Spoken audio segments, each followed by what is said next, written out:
Pagi dimulai dengan cara yang sama, seperti ratusan pagi sebelumnya. Aroma kopi hitam yang baru diseduh menguar dari dapur kecil kami, bercampur dengan wangi nasi yang sedang ditanak. Aku, Arini, bergerak dalam ritme yang sudah sangat kukenal. Memasukkan 2 sendok gula ke dalam cangkir putih favorit Bayu, suamiku, lalu menuangkan kopi panas perlahan-lahan. Dari tempatku berdiri, aku bisa melihat punggungnya yang tegap di ruang tengah. Dia sedang menyetrika kemeja kerjanya sendiri. Itu adalah salah satu hal kecil yang membuatku jatuh cinta padanya dulu. Kemandiriannya. Kami tinggal di sebuah rumah mungil di pinggiran kota. Sebuah rumah tipe 36 dengan halaman depan sempit yang kutamani beberapa pot bunga melati. Cat dindingnya berwarna krem, sudah sedikit kusam di beberapa bagian, tapi selalu terasa hangat. Ini adalah dunia yang sengaja kubangun. Dunia yang jauh dari kemewahan dan nama besar keluargaku. Di sini, aku bukan Arini Wulandari, calon pewaris tunggal Nusantara Group. Aku hanya Arini, seorang istri yang mengelola toko kerajinan tangan kecil dari rumah, yang kebahagiaan terbesarnya adalah melihat senyum suaminya saat pulang kerja. Bayu tidak tahu apa-apa. Dia mengenalku sebagai seorang yatim piatu yang datang ke kota besar untuk mencari peruntungan. Kami bertemu di sebuah kafe sederhana 5 tahun lalu.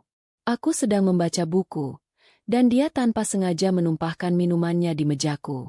Permintaan maafnya yang tulus dan sedikit canggung membuatku terpesona. Kami mengobrol, bertukar nomor telepon, dan sisanya adalah sejarah. Dia adalah seorang staf pemasaran junior yang ambisius, penuh mimpi, dan memiliki tatapan mata yang jujur. Setidaknya, itu yang kulihat saat itu. Keputusanku untuk menyembunyikan identitasku bukanlah tanpa alasan. Aku telah melihat bagaimana uang mengubah orang-orang di sekitarku. Teman-teman yang mendekat karena status, pria-pria yang melamar hanya karena melihat nama belakangku. Aku muak. Aku mendambakan sesuatu yang nyata. Cinta yang tulus dari seorang pria yang melihatku sebagai seorang wanita, bukan sebagai brankas berjalan. Ayahku, meski awalnya berat hati, akhirnya menyetujui rencanaku. Anggap ini sebagai caramu menemukan berlian di antara bebatuan, Rini, pesannya waktu itu.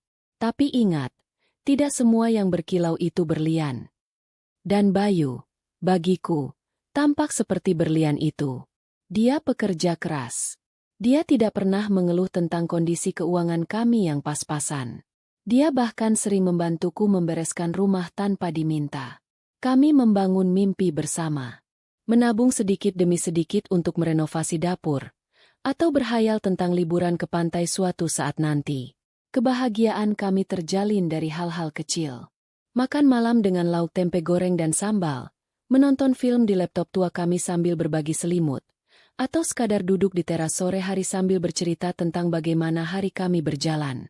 Kopinya, Mas, kataku sambil meletakkan cangkir di meja kecil sampingnya. Bayu menoleh, senyumnya terkembang. Senyum yang selalu berhasil menghangatkan hatiku. Terima kasih, sayang.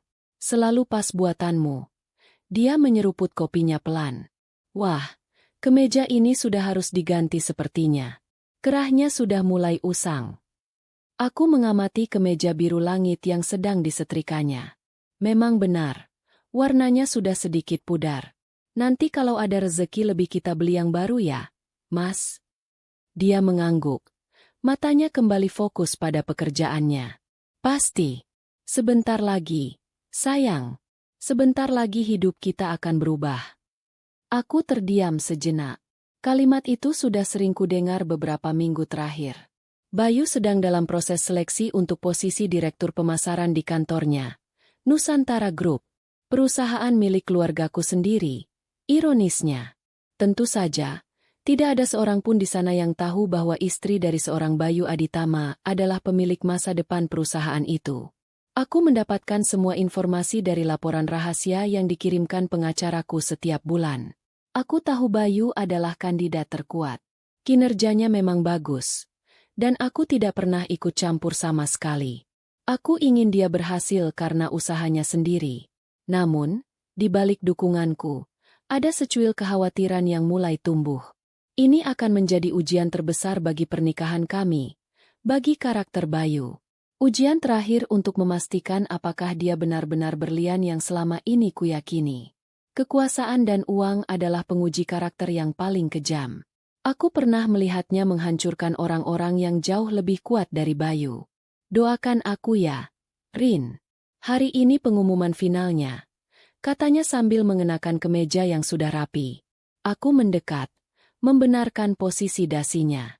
Pasti, Mas. Aku selalu berdoa yang terbaik untukmu. Apapun hasilnya, kamu tetap suamiku, kebanggaanku. Dia memelukku erat.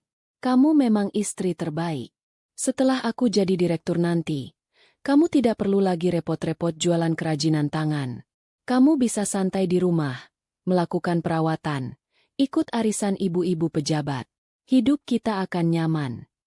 Ada sesuatu dalam nada bicaranya yang membuatku kurang nyaman.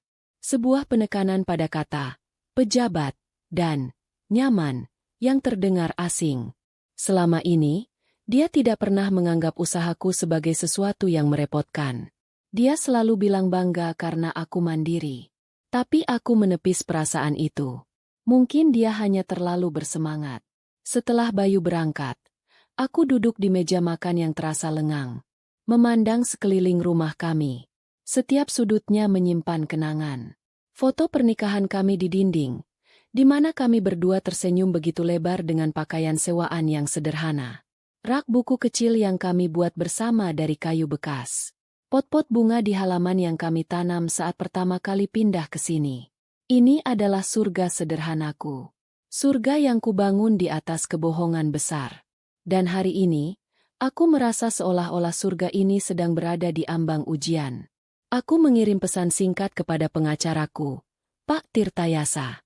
Pak, tolong pantau pengumuman direksi hari ini. Berikan saya laporannya secepat mungkin, tapi jangan lakukan intervensi apapun. Balasannya datang beberapa detik kemudian. Baik, Bu Arini. Sepanjang hari, aku mencoba menyibukkan diri, menyelesaikan beberapa pesanan gelang dan kalung manik-manik, membereskan rumah, bahkan mencoba resep kue baru. Tapi pikiranku tidak bisa lepas dari Bayu. Aku membayangkan wajahnya saat pengumuman itu dibacakan. Aku berharap, dengan segenap hatiku, bahwa pria yang akan pulang ke rumah sore ini adalah Bayu yang sama dengan yang kuantar pagi tadi. Pria sederhana yang mencintaiku apa adanya, bukan pria yang dibutakan oleh jabatan. Sore menjelang, jantungku berdebar semakin kencang setiap kali mendengar suara motor melintas di depan rumah. Aku sudah menyiapkan makanan kesukaannya, sayur asem dan ikan asin pedas. Makanan yang selalu membuatnya makan dengan lahap. Aku ingin semuanya terasa normal, seperti hari-hari biasa. Akhirnya, sekitar pukul 6 sore, suara motor yang sangat kukenal berhenti di depan gerbang. Aku bergegas keluar. Bayu turun dari motornya, tapi dia tidak langsung membuka helm. Dia hanya berdiri mematung sejenak. Aku tidak bisa melihat ekspresi wajahnya. Hatiku mencelos. Apakah dia gagal? Lalu, perlahan dia membuka helmnya. Dan di sana, aku melihat senyum terlebar yang pernah kulihat di wajahnya. Matanya berbinar penuh kemenangan. Aku berhasil, Rin. Teriaknya sambil berlari memelukku dan mengangkat tubuhku berputar. Aku berhasil. Aku direktur pemasaran yang baru. Aku ikut tertawa, membiarkan diriku larut dalam kebahagiaannya. Rasa legaku begitu besar. Dia berhasil. Semua kerja kerasnya terbayar. Aku memeluknya erat. Selamat, Mas. Aku bangga sekali sama kamu. Malam itu kami merayakannya. Bukan di restoran mewah, tapi di rumah kami.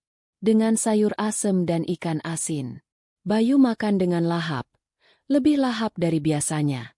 Dia bercerita dengan antusias tentang bagaimana namanya diumumkan. Bagaimana semua orang memberinya selamat. Bagaimana atasannya menepuk pundaknya dengan bangga. Ini awal yang baru, sayang. Katanya sambil menggenggam tanganku di seberang meja. Awal dari kehidupan kita yang jauh lebih baik. Aku janji, kamu tidak akan pernah kekurangan apapun lagi. Aku akan memberikanmu segalanya. Aku tersenyum, Tapi di dalam hati, kekhawatiran yang sempat hilang itu kembali muncul. Penekanannya bukan lagi pada kita, tapi pada aku. Aku akan memberikanmu. Seolah-olah semua yang kami miliki sekarang tidaklah cukup. Seolah-olah kebahagiaan kami yang sederhana ini adalah sebuah kekurangan yang harus segera diperbaiki. Aku menatap matanya dalam-dalam, mencoba mencari sosok Bayu yang ku kenal. Pria yang pernah berkata bahwa kebahagiaan terbesar baginya adalah secangkir kopi buatanku di pagi hari. Aku masih melihatnya di sana, tapi ada kilau lain di matanya. Kilau yang belum pernah kulihat sebelumnya. Kilau kekuasaan. Malam itu, saat Bayu sudah tertidur pulas karena lelah dan bahagia, aku masih terjaga. Aku berjalan ke jendela, menatap langit malam yang mendung. Ujian sesungguhnya baru saja dimulai. Dan aku hanya bisa berdoa. Semoga berlian yang kupilih ini tidak berubah menjadi batu biasa saat terkena cahaya terang. Minggu pertama setelah promosinya, semuanya terasa seperti mimpi. Bayu masih menjadi pria yang ku kenal. Dia bangun pagi, meminum kopi buatanku, dan berangkat kerja dengan senyum yang sama. Pulangnya pun masih tepat waktu. Dia akan bercerita tentang hari-harinya di kantor, tentang tantangan-tantangan baru yang dihadapinya sebagai direktur. Aku mendengarkan dengan saksama, memberikan dukungan dan semangat seperti biasa. Namun, perlahan tapi pasti, retakan-retakan kecil mulai muncul di permukaan surga kami. Awalnya hampir tidak kentara. Seperti komentar-komentar kecil yang diselipkannya di tengah percakapan. Sayang, sepertinya kita perlu mobil baru. Katanya suatu sore saat melihat mobil sedan tua kami terparkir di garasi. Tidak pantas rasanya seorang direktur masih memakai mobil ini. Apa kata klien nanti? Aku hanya tersenyum tipis. Mobil ini kan masih bagus, Mas. Masih kuat membawa kita kemana-mana. Ini bukan soal bagus atau tidak, Rin. Ini soal citra, soal gengsi. Balasnya dengan nada sedikit tidak sabar. Itu adalah kata pertama yang menggangguku. Gengsi. Selama ini, kata itu tidak pernah ada dalam kamus kami. Kami hidup berdasarkan kebutuhan, bukan gengsi. Kemudian, kritikannya mulai merambah ke hal-hal yang lebih personal. Suatu akhir pekan, dia mengajakku makan malam di luar untuk merayakan gaji pertamanya sebagai direktur. Aku berdandan seperti biasa, mengenakan gaun katun sederhana favoritku dan riasan tipis. Saat melihatku, kening Bayu berkerut. Kamu mau pergi dengan baju seperti itu? Tanyanya. Matanya menilaiku dari atas sampai bawah. Aku bingung. Memangnya kenapa? Ini kan gaun kesukaanku.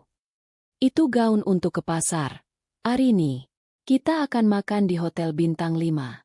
Istri direktur yang lain penampilannya tidak seperti ini. Mereka pakai baju desainer, tas bermerek. Kamu, dia tidak melanjutkan kalimatnya, tapi tatapannya sudah mengatakan segalanya. Kamu memalukan. Rasa sakit yang tajam menusuk hatiku. Ini adalah Bayu yang sama yang dulu memuji gaun ini, mengatakan aku terlihat sangat cantik saat memakainya. Malam itu, aku terpaksa berganti pakaian dengan gaun lain yang lebih pantas, menurutnya. Sepanjang makan malam, aku merasa seperti orang asing. Makanan lezat di hadapanku terasa hambar. Bayu sibuk menyapa beberapa rekan kerjanya yang kebetulan ada di sana, memperkenalkanku dengan senyum yang terasa dipaksakan. Aku hanya bisa tersenyum kaku, merasa seperti pajangan yang tidak pada tempatnya. Sejak malam itu, segalanya berubah lebih cepat. Bayu mulai pulang larut malam. Alasannya selalu sama, rapat penting, makan malam dengan klien, atau acara networking. Rumah kami yang dulu hangat oleh obrolan kini seringkali sepi. Aku menunggunya sendirian di meja makan, dengan makanan yang perlahan menjadi dingin. Seringkali, dia pulang saat aku sudah tertidur. Suatu malam, dia pulang lewat tengah malam. Saat dia masuk ke kamar, aku yang pura-pura tidur mencium aroma yang aneh. Bukan bau asap rokok atau bau khas pendingin ruangan kantor. Ini adalah aroma parfum wanita. Aroma yang manis dan menyengat. Sangat berbeda dengan parfum melati lembut yang biasa kupakai. Jantungku seakan berhenti berdetak. Aku tetap memejamkan mata, menahan napas. Sementara Bayu meletakkan jasnya di kursi dan masuk ke kamar mandi. Ribuan pikiran buruk berkecamuk di kepalaku. Siapa wanita itu? Apa yang mereka lakukan? Rasa cemburu dan dikhianati membakar dadaku. Keesokan paginya, aku mencoba memberanikan diri untuk bertanya. Dengan suara bergetar, aku berkata, "Mas, semalam bajumu wangi parfum perempuan." Bayu yang sedang mengikat dasi berhenti sejenak. Dia menatapku dari pantulan cermin dengan tatapan dingin. "Lalu kenapa? Semalam aku bertemu banyak orang, pria dan wanita. Mungkin saja tidak sengaja bersenggolan. Kamu jangan mulai berpikiran yang aneh-aneh." "Bukan begitu, Mas. Tapi baunya sangat kuat," desakku pelan. Kemarahannya meledak. Dia berbalik menghadapku. Wajahnya memerah. "Dengar ya, Arini. Posisiku sekarang berbeda. Duniaku sekarang dipenuhi orang-orang penting. Aku sibuk membangun karirku. Dan kamu malah meributkan hal sepele seperti bau parfum? Seharusnya kamu mendukungku. Bukan malah mencurigaiku seperti ini. Apa kamu pikir aku punya waktu untuk selingkuh?" Bentakannya membuatku terdiam. Aku merasa kecil dan bodoh. Caranya memutarbalikan fakta membuatku seolah-olah menjadi pihak yang bersalah, benar-benar menyakitkan. Dia menuduhku tidak mendukung, padahal yang kulakukan selama ini hanyalah mendukungnya. "Maaf, Mas. Hanya itu kata yang bisa keluar dari bibirku." Dia mendengus, mengambil tas kerjanya, dan pergi begitu saja tanpa sarapan, tanpa kecupan di kening seperti yang biasa dilakukannya. Pintu depan dibanting cukup keras, meninggalkan keheningan yang memekakan di dalam rumah. Aku terduduk di tepi ranjang. Air mataku akhirnya tumpah. Ini bukan lagi retakan kecil. Ini adalah sebuah jurang yang mulai menganga di antara kami. Pria yang membentakku tadi bukanlah Bayu yang kukenal. Dia adalah orang asing yang sombong dan egois. Ujianku menunjukkan hasil yang paling kutakutkan. Bayu gagal. Dia tenggelam dalam pesona kekuasaan. Dia membiarkan jabatannya menelannya hidup-hidup, mengubahnya menjadi monster yang tidak lagi kukenali. Hari-hari berikutnya terasa semakin berat. Dia benar-benar membeli mobil baru yang mewah tanpa membicarakannya denganku. Mobil itu terparkir di garasi, membuat mobil tua kami terlihat semakin menyedihkan. Dia juga merenovasi ruang kerja di rumah, mengganti semua perabotan kayu sederhana buatan kami dengan perabotan kulit yang mahal dan megah. Dia menciptakan istananya sendiri di dalam rumah kami. Dia semakin jarang berbicara denganku. Komunikasi kami terbatas pada hal-hal fungsional. "Bajuku sudah disetrika? Nanti malam aku pulang telat. Tolong buatkan kopi." Tidak ada lagi cerita. Tidak ada lagi tawa. Puncaknya adalah saat acara tahunan perusahaan diadakan. Sebagai direktur, Bayu wajib datang dan membawa pasangan. Dengan berat hati, dia mengajakku. "Dengar, tolong jangan buat aku malu malam ini." Pesannya saat kami dalam perjalanan. "Berpakaian yang benar. Jangan banyak bicara kalau tidak perlu. Cukup tersenyum saja." Setiap kata-katanya bagai belati yang mengiris hatiku. Aku, istrinya, dianggap sebagai sebuah potensi aib. Di acara itu, aku benar-benar merasakan bagaimana menjadi orang asing di samping suamiku sendiri. Dia sibuk berbaur, tertawa dengan rekan-rekannya, sementara aku ditinggal sendirian di sudut ruangan. Aku melihatnya berbincang akrab dengan seorang wanita. Wanita itu cantik, tinggi, dengan gaun merah menyala yang memeluk tubuhnya. Mereka tertawa bersama. Sesekali wanita itu menyentuh lengan Bayu dengan genit. Bayu tidak menolaknya. Dia tampak menikmatinya. Dari kejauhan, aku bisa mencium aroma parfum yang sama dengan yang menempel di jasnya malam itu. Duniaku terasa runtuh. Jadi ini alasannya. Ini sebabnya dia berubah. Ada wanita lain yang dianggapnya lebih selevel. Wanita yang bisa diajaknya masuk ke dalam dunia barunya. Sementara aku, istri yang menemaninya dari nol, dianggap sebagai barang usang yang harus disingkirkan. Aku tidak membuat keributan. Aku hanya berdiri di sana, mematung, dengan segelas jus jeruk di tangan yang gemetar. Rasa sakitnya begitu luar biasa hingga aku tidak bisa merasakan apa-apa lagi. Aku hanya menatap mereka berdua, merekam pemandangan itu dalam benakku. Malam itu, di dalam mobil dalam perjalanan pulang, keheningan menyelimuti kami. Aku tidak bertanya apa-apa. Bayu pun tidak menjelaskan apa-apa. Seolah-olah apa yang kulihat tadi tidak pernah terjadi.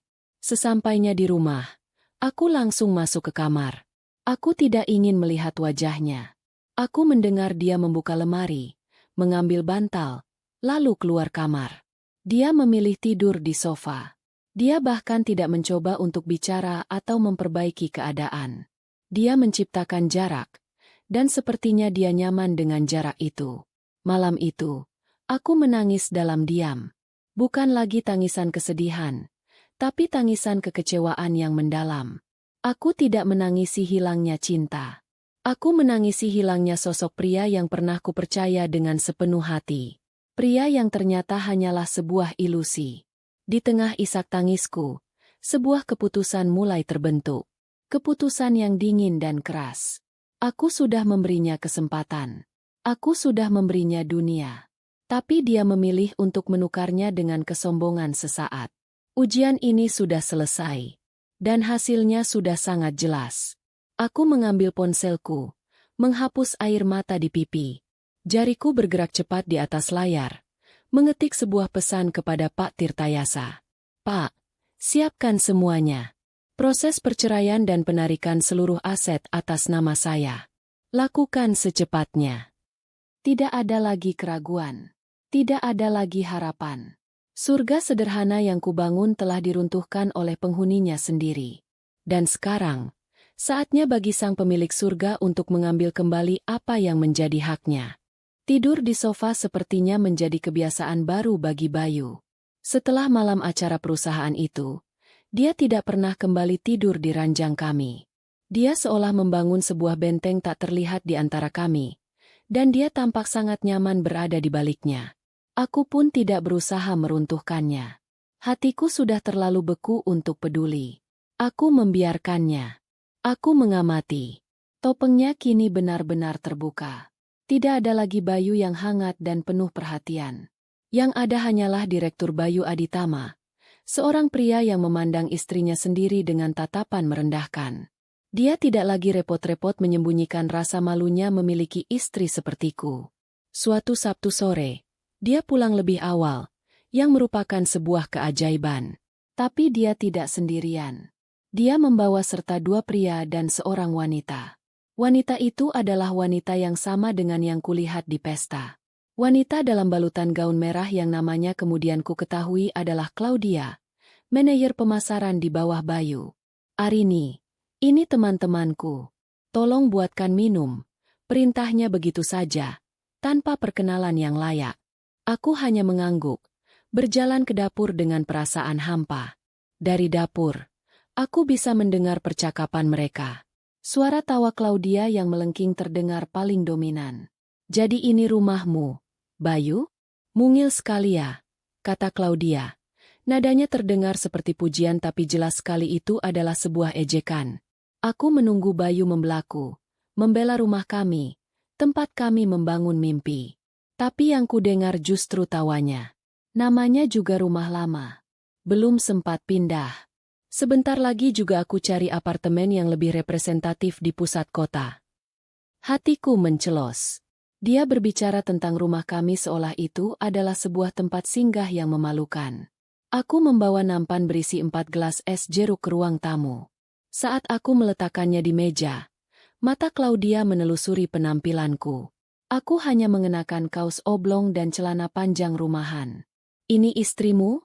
Tanyanya langsung pada Bayu, seolah aku tidak ada di sana. Sederhana sekali, ya. Lagi-lagi, Bayu hanya tertawa. Dia memang orang rumahan. Orang rumahan, di mulutnya terdengar seperti sebuah diagnosis penyakit. Bukan sebuah deskripsi. Aku merasa seperti pajangan usang di museum milikku sendiri. Aku memutuskan untuk tidak tinggal dan menjadi bahan tontonan mereka. Permisi, saya mau ke belakang, kataku pelan, lalu berjalan menuju kamarku. Di dalam kamar, aku tidak menangis. Aku duduk di tepi ranjang, mengepalkan tangan. Rasa sakit itu telah berubah menjadi sesuatu yang lain. Sebuah kemarahan yang dingin dan terfokus. Dia tidak hanya menghinaku, dia telah menginjak-injak semua kenangan yang kami bangun bersama di rumah ini. Dia membawa wanita lain ke rumah kami dan membiarkannya menertawakan hidup kami. Ini sudah lebih dari cukup. Aku mengambil ponsel dan menelepon Pak Tirtayasa. "Selamat sore, Bu Arini." Sapanya dengan nada hormat seperti biasa. "Sore, Pak. Saya mau menanyakan perkembangan permintaan saya tempo hari," kataku dengan suara yang kuusahakan tetap tenang, meskipun di luar kamarku suara tawa mereka masih terdengar. "Semua draft dokumen sudah siap, Bu. Surat gugatan cerai, surat kuasa penarikan aset, daftar inventaris barang bergerak dan tidak bergerak atas nama Ibu. Semuanya hanya menunggu persetujuan dan tanda tangan Ibu." "Bagus," kataku. "Saya ingin semuanya dieksekusi secepat mungkin setelah saya memberi aba-aba." "Baik, Bu. Apa aba-abanya sudah dekat?" tanya Pak Tirta hati-hati. Aku menarik napas panjang. Mendengarkan tawa suamiku yang bercampur dengan tawa wanita lain di ruang tamuku sendiri. "Sangat dekat, Pak. Mungkin dalam beberapa hari ke depan. Pastikan tim Bapak siap bergerak." Setelah telepon ditutup, aku merasa sedikit lebih lega. Ada sebuah kekuatan yang aneh dalam membuat rencana. Mengetahui bahwa aku memegang kendali penuh atas situasi ini, meskipun Bayu mengira dialah rajanya. Dia boleh saja menikmati tahta sementaranya, tapi dia tidak sadar bahwa istananya dibangun di atas tanah milikku, dan aku bisa meruntuhkannya kapan saja aku mau. Sikap Bayu semakin menjadi-jadi. Dia mulai secara terbuka membandingkanku dengan Claudia. "Kamu lihat Claudia tadi? Dia pintar. Wawasannya luas. Bicaranya nyambung kalau soal bisnis. Tidak sepertimu, yang dibicarakan hanya soal harga cabai di pasar," katanya malam itu setelah teman-temannya pulang. Aku hanya diam. Aku lelah berdebat dengannya. Tidak ada gunanya berbicara dengan tembok kesombongan. "Kenapa kamu diam saja? Aku sedang bicara denganmu," bentaknya. Aku menatapnya. Mataku terasa kosong. "Memang apa yang harus aku katakan, Mas? Kalau menurutmu dia lebih baik, lalu kenapa?" Dia tampak terkejut dengan jawabanku yang datar. Mungkin dia mengharapkan aku marah atau cemburu. "Ya setidaknya kamu belajar. Perbaiki penampilanmu. Perluas pergaulanmu. Jangan hanya berkutat di rumah dengan kerajinan tanganmu yang tidak jelas itu." Kerajinan tangan yang tidak jelas. Usaha kecil yang dulu dia puji sebagai bukti kemandirianku. Usaha yang sedikit banyak membantu kami membayar tagihan saat gajinya belum seberapa. Kini, usaha itu menjadi sesuatu yang memalukan di matanya. Hari-hari berlalu dalam keheningan yang dingin. Aku menjalani peranku sebagai istri seolah tidak terjadi apa-apa. Aku masih membuatkannya kopi di pagi hari, masih menyiapkan pakaian kerjanya, masih memasak untuknya meskipun seringkali makanan itu tidak disentuhnya. Aku melakukan semuanya bukan lagi karena cinta, tapi karena aku sedang menunggu momen yang tepat. Aku seperti seorang jenderal yang dengan tenang mengamati medan perang sebelum memberikan perintah untuk menyerang. Aku juga mulai melakukan persiapan pribadiku. Aku menghubungi beberapa orang kepercayaanku di perusahaan. Memastikan semua data dan laporan keuangan terbaru sudah ada di tanganku. Aku mempelajari setiap detail proyek yang sedang ditangani Bayu. Aku harus memastikan saat aku mengambil alih nanti, transisinya akan berjalan mulus. Ironisnya, kesibukan baru Bayu membuatnya lengah. Dia terlalu sibuk menikmati statusnya hingga tidak menyadari bahwa fondasi di bawah kakinya sedang aku grogoti secara perlahan. Suatu hari, aku tidak sengaja menemukan sebuah kotak beludru kecil di dalam laci meja kerjanya. Jantungku berdebar sedikit saat membukanya. Di dalamnya ada sebuah kalung berlian yang indah. Untuk sesaat, sebersit harapan bodoh muncul. Apakah ini untukku? Mungkin permintaan maafnya? Harapan itu langsung hancur saat aku melihat ada secari kertas kecil di dalamnya. Sebuah catatan dari toko perhiasan. Di sana tertera sebuah nama. Untuk Claudia A. Aku menutup kotak itu kembali. Tidak ada rasa sakit. Tidak ada air mata. Yang ada hanyalah konfirmasi terakhir yang kubutuhkan. Aku meletakkan kotak itu kembali persis di tempatnya. Biarlah dia memberikan hadiah itu. Biarlah dia merasa di atas angin. Sebentar lagi, semua itu tidak akan ada artinya. Aku berjalan keluar rumah. Duduk di teras sambil memandangi pot bunga melatiku yang sedang mekar. Wanginya menenangkan. Ini adalah duniaku yang sebenarnya. Dunia yang tenang dan jujur. Dunia yang akan segera aku rebut kembali. Topeng Bayu mungkin sudah terbuka, menunjukkan wajah aslinya yang penuh kesombongan. Tapi dia lupa, aku juga mengenakan topeng selama ini. Topeng istri sederhana yang penurut. Dan sebentar lagi, saat topengku terbuka, dia akan melihat siapa sebenarnya ratu di kerajaan yang dia pikir telah dia taklukkan ini. Pemicunya adalah hal yang sangat sepele. Sebuah kemeja. Bukan sembarang kemeja. Tentu saja. Itu adalah kemeja sutra berwarna gading seharga jutaan rupiah yang baru dibeli Bayu. Salah satu dari sekian banyak barang mewah yang mulai memenuhi lemari kami. Saat mencuci, aku tidak sengaja mencampurnya dengan pakaian lain yang sedikit luntur, meninggalkan noda samar kebiruan di bagian kerahnya. Aku menyadarinya saat sedang menyetrika. Hatiku langsung tenggelam. Bukan karena takut pada kemarahannya, tapi karena aku tahu, ini akan menjadi momennya. Momen yang dia cari-cari untuk meledakkan semua ketidakpuasannya. Dan benar saja. Malam itu, saat dia pulang, dia langsung mencari kemeja itu untuk dipakai ke sebuah acara penting besok. Aku melihatnya mengeluarkan kemeja itu dari lemari, mengamatinya, lalu wajahnya mengeras. "Arini," panggilnya dengan suara berat dan dingin dari dalam kamar. Aku berjalan masuk dengan langkah yang kuusahakan tetap tenang. Aku menemukannya berdiri memegang kemeja itu. Tatapannya menusukku tajam. "Bisa kau jelaskan ini apa?" desisnya, menunjukkan noda di kerah kemeja itu. "Maaf, Mas. Aku tidak sengaja. Mungkin luntur dari pakaian lain," jawabku pelan. Dia tertawa. Tawa yang kering dan penuh penghinaan. "Tidak sengaja? Kamu tahu berapa harga kemeja ini? Ini lebih mahal dari seluruh penghasilan jualan manik-manikmu dalam sebulan. Bagaimana bisa kamu seceroboh ini?" Aku hanya diam, menunduk menatap lantai. Aku tidak ingin memberinya kepuasan melihatku terpancing. Jawab, "Arini, apa begini caramu mengurus suami? Merusak barang-barang mahal? Atau kamu sengaja melakukannya? Kamu cemburu karena aku sekarang bisa membeli barang-barang yang tidak pernah bisa kita impikan sebelumnya." Tuduhannya begitu konyol hingga aku hampir tertawa. Tapi aku menahannya. Aku hanya menarik napas. Aku sudah bilang, aku tidak sengaja. Alasan, kamu itu memang tidak pernah bisa diajak maju. Aku sudah berusaha mengangkat derajatmu, tapi kamu tetap saja berpikir seperti orang susah. Caramu berpakaian, caramu bicara, bahkan caramu mencuci baju pun kampungan. Caci makinya terus mengalir. Setiap kata terasa seperti cambukan. Tapi anehnya, aku tidak merasakan sakit lagi. Aku hanya merasa lelah. Lelah dengan semua sandiwara ini. "Sudah bicaranya?" tanyaku dengan suara datar, mengangkat wajahku untuk menatap matanya. Dia terkejut.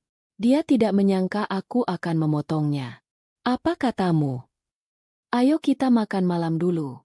Makanannya sudah dingin," kataku, lalu berbalik dan berjalan keluar dari kamar menuju meja makan. Dia mengikutiku dengan langkah marah. Dia duduk di kursi di hadapanku dengan kasar. Di atas meja, tersaji makanan yang kumasak dengan susah payah. Sup iga kesukaannya dan beberapa lauk pendamping. Dia tidak menyentuhnya sama sekali.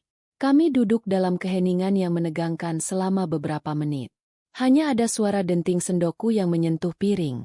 Aku makan dengan tenang, seolah pertengkaran hebat barusan tidak pernah terjadi. Ketenanganku ini sepertinya justru semakin menyulut amarahnya. Aku tidak habis pikir. Akhirnya dia memulai lagi. Nadanya lebih dingin dan menusuk dari sebelumnya.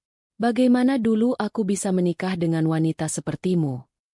Aku berhenti mengunyah, meletakkan sendok dan garpuku perlahan. Aku menatapnya lurus-lurus. Dulu, kamu bilang aku adalah wanita terbaik yang pernah kamu temui. Dulu aku bodoh. Aku buta. Sergahnya. Aku pikir kesederhanaanmu itu sebuah kelebihan. Ternyata itu adalah sebuah keterbatasan. Sebuah penjara. Dan aku tidak mau terus terkurung di dalamnya bersamamu. Aku bisa melihat dengan jelas kemana arah pembicaraan ini. Inilah dia. Puncak dari segalanya. Aba-aba yang kutunggu-tunggu. Kamu lihat dirimu, Arini. Lalu lihat aku sekarang. Kita sudah berada di dunia yang berbeda. Aku setiap hari bertemu dengan orang-orang hebat, para pengusaha, para pejabat. Sementara kamu, duniamu hanya sebatas dapur dan toko online MU itu. Kamu tidak akan pernah bisa mengimbangi langkahku. Dia berhenti sejenak, menatapku dengan tatapan superioritas yang memuakan. Dia mungkin mengharapkan aku menangis, memohon, atau setidaknya menunjukkan ekspresi terluka. Tapi aku hanya menatapnya balik dengan sorot mata yang sulit diartikan. Aku butuh pendamping yang bisa membantuku naik lebih tinggi.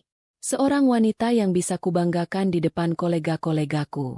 Wanita yang cerdas, berkelas, dan mengerti duniaku. Dan wanita itu, bukan kamu. Aku masih diam. Aku membiarkannya mengeluarkan semua racun yang ada di dalam hatinya. Aku ingin mendengar semuanya. Melihat aku tidak bereaksi, dia akhirnya sampai pada kalimat puncaknya. Dengan nada yang dibuat setenang dan sedingin mungkin, seolah sedang membahas transaksi bisnis, dia mengucapkannya. Kurasa kita sudah tidak selevel lagi. Kamu hanya akan jadi beban untuk karirku. Mulai hari ini, di meja makan ini, aku ceraikan kamu. Kalimat itu menggantung di udara di antara kami. Talak itu telah jatuh. Di meja makan tempat kami dulu berbagi tawa dan cerita, kini menjadi saksi bisu berakhirnya pernikahan kami. Bayu bersandar di kursinya. Wajahnya tampak lega sekaligus angkuh. Seolah dia baru saja berhasil membuang sebuah beban berat. Dia menunggu reaksiku, menunggu tangisanku pecah, menunggu aku memohon agar dia tidak meninggalkanku. Tapi aku tidak melakukan semua itu. Setelah hening beberapa saat, aku menarik napas panjang. Lalu, aku menatap matanya dengan tatapan yang lebih dingin dari tatapannya. Sebuah senyum tipis, nyaris tak terlihat, tersungging di bibirku. Baik, kataku dengan suara yang jelas dan mantap. Aku terima. Reaksinya sungguh tak ternilai. Keangkuhan di wajahnya lenyap seketika, digantikan oleh kebingungan. Matanya sedikit melebar. Alisnya bertaut. Dia jelas tidak mengantisipasi jawaban ini. Dia pasti mengira aku akan hancur, akan memohon belas kasihannya. Apa katamu? Tanyanya. Sedikit tergagap. Aku bilang, aku terima. Ulangku. Aku setuju dengan perceraian ini. Aku berdiri dari kursiku, merapikan bajuku. Terima kasih untuk makan malam terakhirnya, Mas. Meskipun hanya aku yang makan. Aku berbalik dan berjalan menuju kamar kami. Meninggalkan dia yang masih duduk mematung di meja makan, mencoba memproses apa yang baru saja terjadi. Di dalam kamar, aku tidak meraih koper untuk mengemasi barang-barangku. Aku meraih ponselku. Jariku menekan nomor Pak Tirtayasa. Malam, Pak. Sapaku saat telepon tersambung. Malam, Bu Arini. Ada yang bisa saya bantu? Aba-abanya sekarang, Pak. Kataku. Suaraku mantap. Tanpa getar sedikit pun. Dia sudah mengucapkannya. Proses semuanya. Besok pagi, tim Bapak bisa datang untuk mengambil alih semua aset. Rumah, mobil, semuanya. Pastikan dia hanya bisa membawa pakaiannya saja. Baik, Bu. Akan kami laksanakan sesuai perintah. Setelah menutup telepon, aku merasakan beban yang sangat berat terangkat dari pundakku. Tidak ada kesedihan. Yang ada hanyalah kelegaan. Kebebasan. Babak menyedihkan dalam hidupku ini akhirnya berakhir. Aku keluar dari kamar, membawa bantal dan selimut. Bayu masih di meja makan, tampak linglung. Aku berjalan melewatinya tanpa berkata apa-apa dan menuju sofa. Mau apa kamu? Tanyanya dengan nada bingung. Aku menoleh, menatapnya untuk terakhir kali sebagai istrinya. Rumah ini akan terasa sangat kosong besok. Anggap saja, aku membiarkanmu menikmati malam terakhirmu di sini dengan tenang. Lalu, aku berbaring di sofa. Sofa tempat dia biasa tidur untuk menghindariku. Malam ini, aku yang tidur di sini, bukan sebagai istri yang tersingkir, tapi sebagai pemilik yang sedang menunggu fajar untuk merebut kembali istananya. Aku memejamkan mata, dan untuk pertama kalinya setelah berminggu-minggu, aku bisa tidur dengan nyenyak. Aku terbangun karena cahaya matahari pagi yang menyelinap masuk melalui celah gorden. Untuk sesaat, aku merasa bingung, punggungku terasa sedikit kaku. Lalu aku sadar, aku tertidur di sofa. Kenangan malam tadi kembali dengan jelas, bukan sebagai mimpi buruk, tapi sebagai sebuah pembebasan. Aku duduk, meregangkan tubuh. Rumah ini terasa sunyi. Aku melirik ke kamar. Pintunya masih tertutup. Bayu sepertinya masih tidur. Mungkin kelelahan setelah meluapkan emosinya. Aku tidak membuat kopi untuknya. Rutinitas 5 tahun itu telah kuhentikan pagi ini. Aku hanya membuat segelas teh hangat untukku sendiri dan duduk di meja makan, tempat drama tadi malam berlangsung. Aku menatap kursi kosong di seberangku. Tidak ada rasa rindu. Tidak ada penyesalan. Yang ada hanyalah kehampaan yang anehnya terasa damai. Aku sedang menunggu. Sekitar pukul 8, aku mendengar suara langkah kaki dari kamar. Pintu terbuka, dan Bayu keluar. Rambutnya acak-acakan. Wajahnya tampak lelah. Dia menatapku yang sedang duduk santai sambil minum teh. Ada ekspresi bingung di wajahnya. Seolah dia berharap aku sudah pergi sambil menangis. "Kamu masih di sini?" Tanyanya dengan nada ketus, seolah kehadiranku mengganggunya. "Tentu saja. Ini kan rumahku," jawabku tenang, sambil menyeruput tehku. Dia mendengus, berjalan ke dapur. Dia tampak kesal saat menyadari tidak ada kopi yang disiapkan untuknya. Dia membuka lemari, mengambil bubuk kopi dengan kasar, lalu menyeduhnya sendiri. Sepertinya dia ingin mengatakan sesuatu yang tajam, tapi dia mengurungkannya. Dia mungkin berpikir, untuk apa berdebat dengan orang yang sebentar lagi akan pergi dari hidupnya. Dia kembali ke meja makan dengan cangkir kopinya, duduk di hadapanku. Dia menatapku dengan tatapan menilai. "Jadi, kapan kamu akan mengemasi barang-barangmu? Aku butuh privasi." Aku tersenyum tipis. "Sebentar lagi. Timku sedang dalam perjalanan." Kata "timku" sepertinya membuatnya sedikit heran, tapi dia tidak berkomentar. Dia hanya mengangguk angkuh. "Bagus. Lebih cepat lebih baik. Ambil saja semua pakaianmu dan pernak-pernik tidak berguna milikmu itu. Aku tidak butuh." Tepat saat dia selesai bicara, bel rumah berbunyi. Aku berdiri. Nah, mereka sudah sampai. Aku berjalan ke pintu depan dan membukanya. Di sana berdiri Pak Tirtayasa, pengacaraku, dengan setelan jasnya yang rapi, didampingi oleh 2 orang asistennya yang membawa map-map tebal. Di belakang mereka, di pinggir jalan, 2 buah truk pindahan berukuran besar sedang parkir, dan beberapa orang berseragam sudah siap bekerja. Bayu, yang penasaran, berjalan mendekat ke pintu. Wajahnya langsung berubah saat melihat pemandangan itu. Dari angkuh menjadi bingung total. Siapa mereka?" tanyanya, menunjuk Pak Tirta dan rombongannya. Pak Tirtayasa melangkah masuk, mengulurkan tangannya pada Bayu, yang tentu saja tidak disambut. "Selamat pagi, Pak Bayu. Saya Tirtayasa, kuasa hukum dari Ibu Arini." "Kuasa hukum?" ulang Bayu. Matanya melirik dari Pak Tirta ke arahku, lalu ke arah truk di luar. "Apa-apaan ini? Kamu mau pindahan sampai menyewa pengacara dan 2 truk?" Dia tertawa mengejek.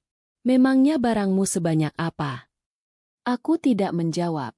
Aku hanya memberi isyarat pada Pak Tirta untuk melanjutkan. "Pak Bayu," ujar Pak Tirta dengan nada yang tenang dan profesional. "Kami di sini untuk menjalankan surat kuasa dari klien kami, Ibu Arini, untuk mengambil alih dan mengosongkan seluruh aset bergerak dan tidak bergerak yang terdaftar atas nama beliau. termasuk rumah ini. Tawa Bayu langsung berhenti.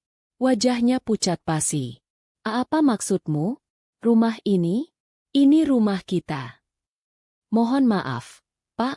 Menurut sertifikat hak milik nomor 11345-B 2019, rumah ini sepenuhnya atas nama Ibu Arini Wulandari, dibeli secara tunai sebelum pernikahan Bapak. Jelas Pak Tirta sambil salah satu asistennya menunjukkan salinan dokumen tersebut. Bayu menatap dokumen itu, lalu menatapku dengan tidak percaya. Tidak mungkin. Kamu bilang ini rumah warisan orang tuamu yang tidak seberapa. Aku tidak pernah bilang begitu. Kamu yang berasumsi begitu. Jawabku datar. Dan sesuai dengan perjanjian pranikah yang Bapak tanda tangani 5 tahun lalu. Lanjut Pak Tirta. Semua aset yang dimiliki masing-masing pihak sebelum menikah tetap menjadi milik pribadi. Dan semua aset yang dibeli selama masa pernikahan dengan menggunakan dana dari pihak Ibu Arini, juga menjadi milik pribadi beliau. Perjanjian pranikah? Suara Bayu terdengar seperti bisikan. Dia tampak berusaha keras untuk mengingat. Kertas yang kamu bilang hanya formalitas untuk catatan sipil itu. Benar, sahutku. Kamu menandatanganinya tanpa membacanya. Wajah Bayu memerah karena marah dan malu. Dia sadar dia telah dijebak, atau lebih tepatnya, kebodohannya sendiri yang menjebaknya. Ini tidak adil. Ini gila. Teriaknya. Semuanya sesuai hukum, Pak. Kata Pak Tirta tegas. Sekarang, jika Bapak tidak keberatan, tim kami akan mulai bekerja. Kami mohon kerjasamanya.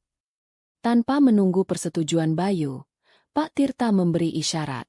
Para pekerja berseragam mulai masuk ke dalam rumah. Mereka bergerak dengan efisien dan teratur, seperti pasukan semut. Mereka mulai dari ruang tamu. Sofa tempat kami biasa menonton film diangkat. Meja kopi tempatku meletakkan teh diangkat. Rak buku yang kami buat bersama pun ikut diangkut.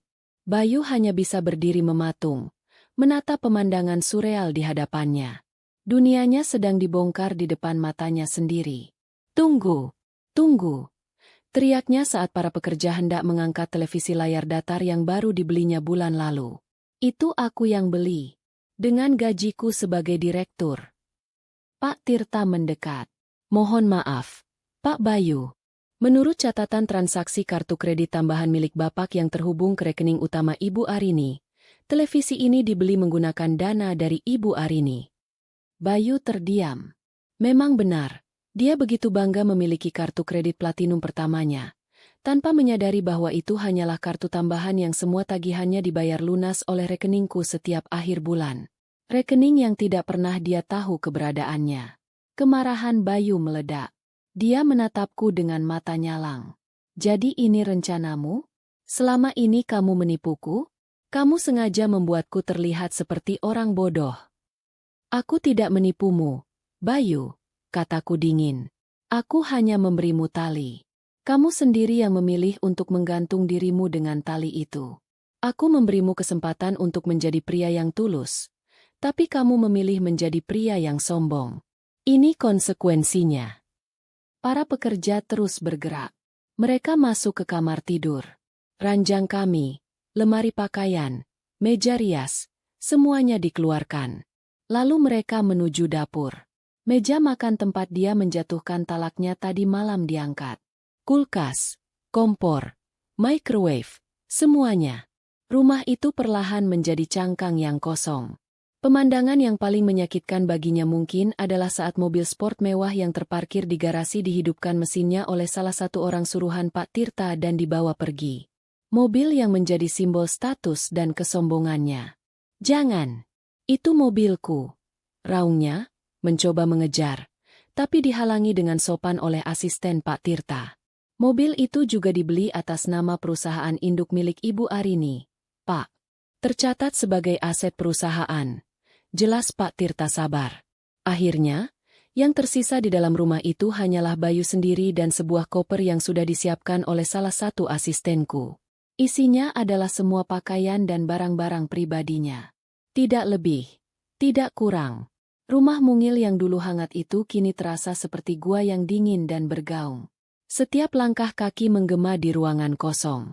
Bayu berdiri di tengah ruang tamu yang lompong, menatap sekeliling dengan tatapan kosong. Kemarahan di wajahnya telah hilang, digantikan oleh keputusasaan dan kebingungan total. Aku berjalan mendekatinya untuk terakhir kali. Aku sudah bilang, rumah ini akan terasa sangat kosong hari ini. Dia menatapku. Matanya yang dulu penuh keangkuhan kini dipenuhi ketakutan. Siapa kamu sebenarnya? Arini? Siapa kamu? Aku tidak menjawab pertanyaannya. Aku hanya meletakkan sebuah kunci di tangannya. Ini kunci mobil sedan tua kita. Aku tidak membutuhkannya lagi. Anggap saja itu pesangon dariku. Sisanya, pengacaraku yang akan mengurus. Setelah itu, aku berbalik badan dan berjalan keluar dari rumah itu tanpa menoleh lagi. Aku masuk ke dalam sebuah mobil sedan hitam yang sudah menungguku, dikemudikan oleh salah satu staf Pak Tirta. Saat mobil melaju, aku bisa melihat dari kaca spion, Bayu berdiri di ambang pintu rumah yang kosong, mematung seperti patung yang hancur. Dia kalah telak, dan dia bahkan tidak tahu kenapa. Hening. Itulah satu-satunya hal yang tersisa. Hening yang memekakan telinga, yang mengisi setiap sudut rumah yang kini hanyalah sebuah kotak kosong. Bayu berdiri di tengah ruang tamu, merasakan dinginnya lantai keramik di telapak kakinya. Gema dari suara pintu yang ditutup Arini masih terngiang di telinganya. Dia menatap tangannya yang menggenggam kunci mobil tua. Rasanya ringan, tidak sepadan dengan semua yang telah hilang. Pikirannya berputar, mencoba menyusun kepingan-kepingan teka-teki yang mustahil. Arini, istrinya, wanita sederhana penjual kerajinan tangan. Bagaimana mungkin dia bisa melakukan semua ini? Pengacara? Tim? 2 truk besar? Aset atas namanya? Perjanjian pranikah? Itu semua terdengar seperti plot dalam sebuah film, bukan sesuatu yang terjadi dalam kehidupan nyata. Dia berjalan mondar-mandir di ruangan kosong. Langkah kakinya terdengar aneh dan keras. Tidak, ini tidak mungkin. Pasti ada penjelasan lain. Egonya menolak untuk menerima kenyataan bahwa wanita yang telah dia campakkan dengan begitu mudah ternyata memiliki kekuatan sebesar ini. Sebuah ide muncul di benaknya. Satu-satunya penjelasan yang masuk akal bagi logikanya yang sempit. Arini pasti punya selingkuhan. Ya, itu dia. Pasti ada seorang pria kaya raya di belakangnya. Seorang om-om yang membiayai semua ini. Itu menjelaskan semuanya. Pengacara mahal. Tim yang profesional. Arini hanya bonekanya. Pikiran itu sedikit menenangkannya. Bukan karena situasinya membaik, tapi karena itu mengembalikan posisinya sebagai korban. Dia dikhianati. Arini, wanita yang terlihat lugu itu, ternyata berselingkuh di belakangnya demi harta. Dia merasa jijik, tapi di saat yang sama, dia merasa superior kembali. Dia, Direktur Bayu Aditama, telah ditipu oleh wanita murahan. Dia meraih ponselnya, mencoba menelepon Arini. Ingin memakinya, menuduhnya, menuntut penjelasan. Tapi panggilannya langsung dialihkan. Nomornya diblokir. Kemarahannya kembali memuncak. Dia membanting ponselnya ke lantai. Tapi tidak ada suara pecahan yang memuaskan. Hanya bunyi benturan pelan di lantai yang kosong, membuat tindakannya terlihat menyedihkan. Dia harus pergi kerja. Dia tidak boleh terlihat hancur. Citranya sebagai direktur baru yang sukses harus tetap terjaga. Dia mengambil koper pakaiannya dan berjalan keluar dari rumah kosong itu. Dia menatap mobil sedan tua yang terparkir di pinggir jalan. Kunci di tangannya terasa seperti sebuah penghinaan. Kemarin dia mengendarai mobil sport Eropa. Hari ini dia harus kembali mengendarai rongsokan ini. Dengan berat hati, dia masuk ke dalam mobil tua itu. Bau interiornya yang khas, yang dulu terasa nyaman, kini terasa seperti bau kegagalan. Dia menyalakan mesinnya. Suaranya yang kasar terdengar seperti sedang menertawakannya. Perjalanan ke kantor terasa seperti sebuah parade rasa malu. Dia merasa setiap orang di jalan menatapnya, menertawakan mobilnya. Dia, seorang direktur Nusantara Group, terjebak macet di antara angkutan umum dan motor-motor bebek. Kesombongannya terluka parah. Sesampainya di gedung kantor yang megah, dia memarkir mobilnya di area parkir paling pojok, berharap tidak ada yang melihatnya. Dia berjalan cepat menuju lobi, berusaha terlihat normal. Dia memasang senyum angkuhnya, menyapa beberapa karyawan yang berpapasan dengannya.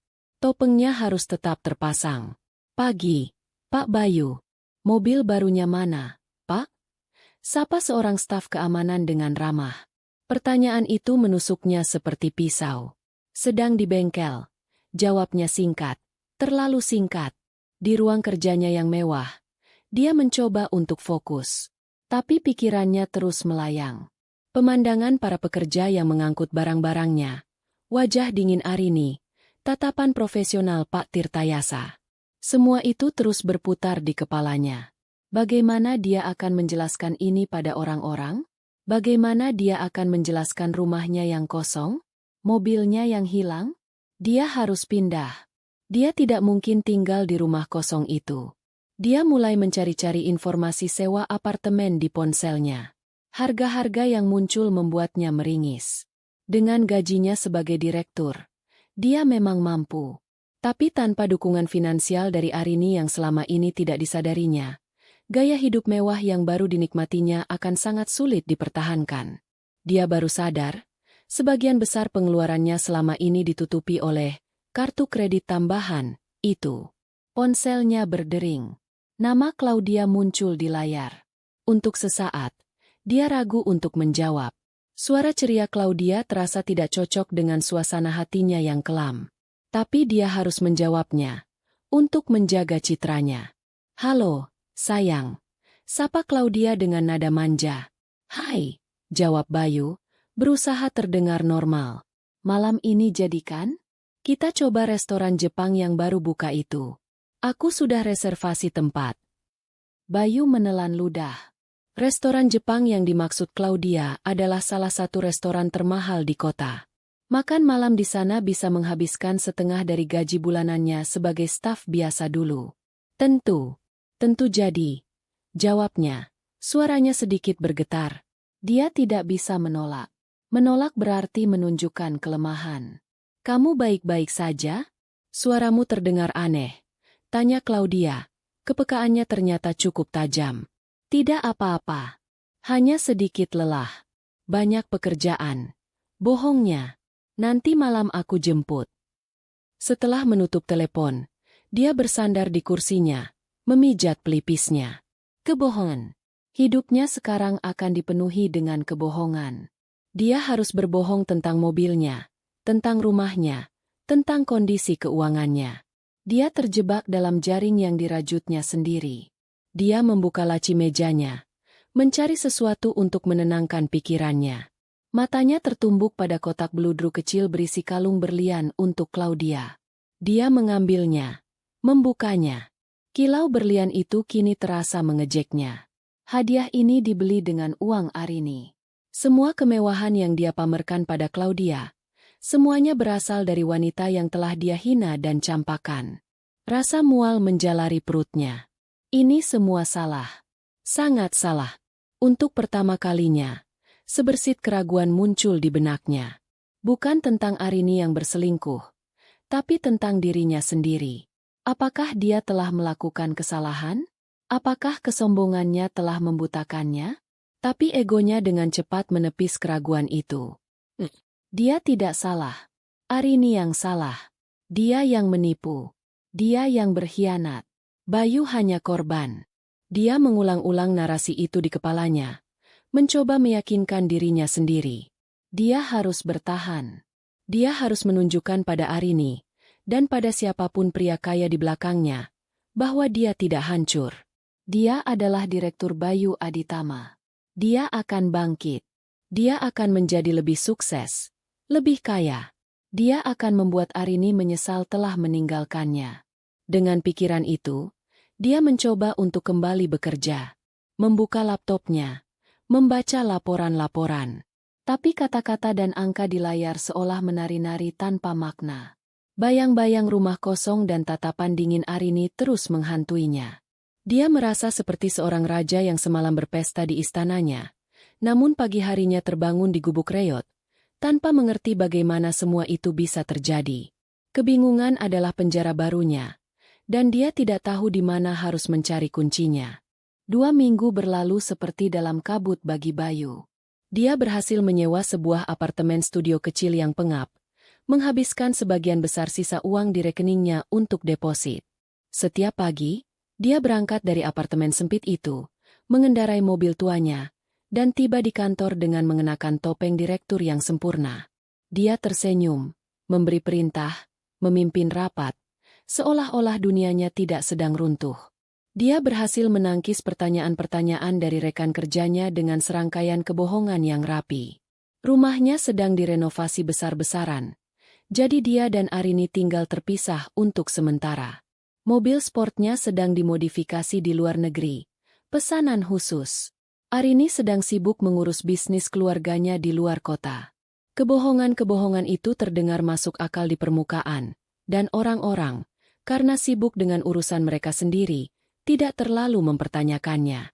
Hubungannya dengan Claudia juga terus berlanjut, meskipun kini terasa seperti beban. Setiap ajakan makan malam di restoran mewah terasa seperti todongan senjata di kepalanya.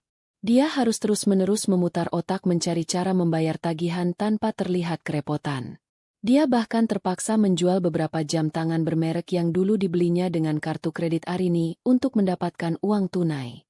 Dia merasa seperti penipu ulung, dan setiap saat dia takut kedoknya akan terbongkar. Pikirannya tentang Arini masih berkecamuk. Teori tentang selingkuhan kaya raya masih menjadi pegangan utamanya. Itu satu-satunya hal yang menjaga egonya tetap utuh. Dia membayangkan Arini hidup mewah bersama pria tua kaya, menertawakannya dari kejauhan. Rasa marah dan keinginan untuk balas dendam menjadi bahan bakarnya untuk bertahan. Dia bertekad untuk menjadi sangat sukses sehingga Arini dan selingkuhannya akan terlihat seperti debu di hadapannya. Suatu Senin pagi, sebuah undangan resmi mendarat di mejanya. Undangan elektronik berlambang Nusantara Group, ditujukan kepada seluruh dewan direksi dan manajer senior. Isinya adalah panggilan untuk menghadiri rapat umum pemegang saham luar biasa atau RUPSLB, yang akan diadakan hari Jumat. Agenda utamanya ada 2. Pemaparan strategi pemasaran kuartal berikutnya oleh Direktur Pemasaran baru, dan pengenalan resmi pemilik mayoritas saham Nusantara Group. Jantung Bayu berdebar kencang saat membacanya. Ini adalah kesempatannya. Kesempatan emas untuk bersinar. Selama ini, pemilik utama perusahaan adalah sosok yang sangat misterius. Tidak ada yang pernah bertemu langsung dengannya. Semua komunikasi dilakukan melalui firma hukum Tirtayasa O Partners. Desas-desus mengatakan pemiliknya adalah seorang konglomerat tua yang sangat tertutup. Jika Bayu bisa memberikan presentasi yang memukau di hadapan sang pemilik, posisinya akan aman, bahkan mungkin bisa naik lebih tinggi. Ini adalah panggung yang dia butuhkan untuk membuktikan nilainya, untuk menunjukkan kepada semua orang, dan terutama pada dirinya sendiri, bahwa dia pantas berada di posisinya. 4 hari berikutnya, dia bekerja seperti orang gila. Dia mencurahkan seluruh tenaga dan pikirannya untuk menyiapkan materi presentasi. Dia menyewa seorang desainer profesional untuk membuat slidenya terlihat mengesankan. Dia berlatih di depan cermin di apartemennya yang sempit, mengulang-ulang kalimatnya hingga terdengar meyakinkan dan berwibawa. Dia membayangkan tatapan kagum dari para direktur lain dan anggukan setuju dari sang pemilik misterius. Ini akan menjadi momen pembuktiannya. Hari Jumat pun tiba. Bayu mengenakan setelan termahalnya, yang ironisnya adalah salah satu setelan terakhir yang masih tersisa dari kehidupan lamanya. Dia menyemir sepatunya hingga berkilat. Dia menata rambutnya dengan sempurna. Saat bercermin, dia melihat sosok Direktur Bayu Aditama yang dia inginkan. Sukses, percaya diri, dan tak terkalahkan. Dia merasa siap. Ruang rapat Dewan Direksi terletak di lantai tertinggi gedung Nusantara Group. Ruangan itu besar dan megah, dengan meja kayu panjang mengkilap di tengahnya dan jendela-jendela raksasa yang menyuguhkan pemandangan kota. Saat Bayu masuk, beberapa direktur lain sudah hadir. Mereka saling menyapa, berbincang ringan, namun ada ketegangan yang terasa di udara. Semua orang penasaran dengan sosok sang pemilik. Bayu mengambil tempat duduknya, meletakkan laptop dan catatannya di meja dengan rapi. Dia mengedarkan pandangan ke sekeliling ruangan. Ada direktur keuangan yang galak, direktur operasional yang pendiam, dan beberapa komisaris yang sudah berumur. Lalu, matanya menangkap sosok Pak Tirtayasa yang berdiri di sudut ruangan, berbicara dengan salah satu asistennya. Pengacara Arini. Bayu merasakan sedikit sengatan kebencian, tapi dia cepat-cepat menepisnya. Firma hukum itu memang sudah lama menjadi perwakilan perusahaan, jauh sebelum masalah pribadinya. Ini hanya kebetulan. Tepat pukul 10 pagi, pintu utama ruang rapat terbuka. Semua perbincangan berhenti. Semua mata tertuju ke arah pintu, menanti kedatangan sang tokoh utama. Seorang asisten masuk terlebih dahulu, diikuti oleh Pak Tirtayasa. Lalu, sesosok figur melangkah masuk ke dalam ruangan. Dunia Bayu berhenti berputar. Napasnya tercekat di tenggorokan. Jantungnya seakan berhenti berdetak. Matanya melebar tak percaya, menatap sosok yang baru saja masuk. Itu Arini. Tapi ini bukan Arini yang dia kenal. Ini bukan istri sederhana berkaus oblong yang dia tinggalkan. Wanita yang berdiri di ambang pintu itu adalah orang yang sama sekali berbeda. Arini mengenakan sebuah blazer berwarna biru tua yang dipotong dengan sempurna, dipadukan dengan celana panjang berwarna senada yang menonjolkan postur tubuhnya yang jenjang. Rambutnya yang biasa diikat seadanya kini ditata dalam sanggul modern yang elegan. Riasan wajahnya tipis namun tegas, menonjolkan sorot matanya yang tajam dan bibirnya yang memancarkan keyakinan. Dia berjalan masuk ke dalam ruangan dengan langkah yang mantap dan penuh wibawa. Setiap gerakannya memancarkan aura kekuasaan yang tak terbantahkan. Dia tidak terlihat canggung atau takut. Dia terlihat seperti seorang ratu yang memasuki istananya sendiri. Bayu hanya bisa duduk mematung, mulutnya sedikit terbuka. Otaknya mencoba memproses informasi yang mustahil ini. Arini? Di sini? Sebagai apa? Semua teori tentang selingkuhan kaya raya hancur berkeping-keping dalam sekejap. Semua potongan puzzle yang membingungkannya selama 2 minggu terakhir. Rumah, mobil, pengacara, uang, tiba-tiba menyatu membentuk sebuah gambar yang mengerikan. Sebuah kebenaran yang tidak pernah terlintas sedikit pun di benaknya yang paling liar. Para direktur dan komisaris lain juga tampak terkejut dan bingung, berbisik-bisik satu sama lain. Mereka mungkin mengenali Arini sebagai istri Bayu dari beberapa acara perusahaan, dan kehadirannya di sini sama sekali tidak masuk akal bagi mereka. Arini Wulandari. Nama itu menggema di kepalanya. Nama yang sama dengan pendiri perusahaan ini, almarhum Bapak Adnan Wulandari. Pria yang fotonya terpajang di lobi utama. Pria yang selalu dia kagumi sebagai legenda bisnis. Tidak mungkin. Ini tidak mungkin. Bayu menatap Arini, mencari jejak kebohongan di matanya. Tapi yang dia temukan hanyalah ketenangan yang dingin. Arini balas menatapnya, hanya sekilas, tanpa emosi sedikit pun. Tatapan itu seolah berkata, "Ya, inilah aku." Terkejut. Lalu, Arini mengalihkan pandangannya ke seluruh ruangan, tersenyum tipis pada para anggota dewan yang masih terpana. "Selamat pagi," sapanya. Suaranya jelas, mantap, dan penuh otoritas. Sangat berbeda dengan suara lembut dan ragu-ragu yang biasa dia gunakan di rumah. "Senang akhirnya bisa bertemu langsung dengan Anda semua." Bayu merasa seluruh darah di tubuhnya surut ke kaki. Dia merasa pusing, mual. Presentasi yang telah dia siapkan dengan susah payah kini terasa seperti lelucon yang konyol. Dia akan presentasi di hadapan mantan istrinya, yang ternyata adalah pemilik perusahaan tempat dia bekerja. Wanita yang dia ceraikan karena dianggap tidak selevel, ternyata berada di level tertinggi yang bahkan tidak bisa dia impikan. Rasa malu yang luar biasa, penyesalan yang menghancurkan, dan ketakutan yang melumpuhkan menghantamnya sekaligus. Dia ingin menghilang. Dia ingin bumi terbelah dan menelannya hidup-hidup. Topengnya telah hancur. Kebohongannya telah terbongkar. Dan dia sadar, dia tidak hanya akan kehilangan jabatannya. Dia akan kehilangan segalanya. Arini tidak membuang waktu. Setelah sapaan singkatnya, dia langsung mengambil alih kendali rapat dengan kemahiran yang mengejutkan semua orang, terutama Bayu. Dia berjalan dengan tenang menuju kursi utama di ujung meja, Kursi yang selama ini selalu dikosongkan dalam setiap rapat dewan sebagai simbol penghormatan kepada pemilik yang tak terlihat. Hari ini, kursi itu telah menemukan pemiliknya. "Silakan duduk, Bapak dan Ibu," katanya. Dan semua orang yang tadinya masih setengah berdiri karena terkejut, segera duduk dengan canggung. Bayu menundukkan kepalanya.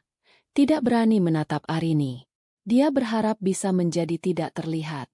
Dia bisa merasakan tatapan penasaran dari direktur-direktur lain ke arahnya. Mereka pasti sedang bertanya-tanya, mencoba menghubungkan titik-titik antara direktur pemasaran baru mereka dan sang pemilik utama yang ternyata adalah istrinya, atau lebih tepatnya, kini mantan istrinya. "Sebelum kita memulai agenda pertama," Arini melanjutkan, suaranya memenuhi ruangan, "saya ingin menyampaikan beberapa hal. Pertama, saya berterima kasih atas dedikasi Anda semua dalam memajukan perusahaan ini hingga ke titik ini. Namun, seiring dengan perubahan zaman, perusahaan juga butuh penyegaran visi dan strategi.